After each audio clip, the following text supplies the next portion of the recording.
জীবনে কখনো হতাশ হবেন না। জীবনে যাই হয়ে যাক না কেন কখনো হতাশ হবেন না। মনে রাখবেন আল্লাহ আপনার রব, আল্লাহ আপনার সাথে আছেন ইনশাআল্লাহ।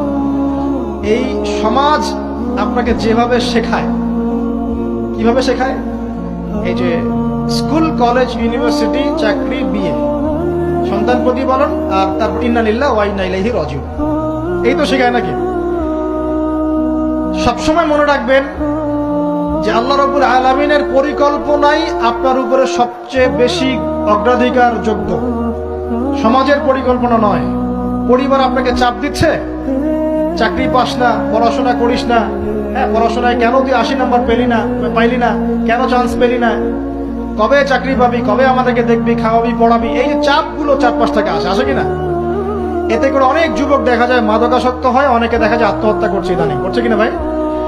এই শব্দটা থেকে আমি এই পয়েন্টটা আজকে লিখেছিলাম যে ভুলেও আল্লাহর প্রতি বিশ্বাস এবং তাওয়াক্কুল হারাবেন না। সমাজ যেভাবে শেখায়, সমাজ চারপাশে যে চাপ আপনাকে দিচ্ছে, এই চাপে নিজে গা ভাসিয়ে দিবেন না। আপনি আল্লাহর কাছে দোয়া করবেন, আল্লাহর কাছে পথ চেয়ে নিবেন এবং আল্লাহর প্রতি তাওয়াক্কুল ভরসা করবেন, কখনো আত্মহত্যার পথ বেছে নিবেন।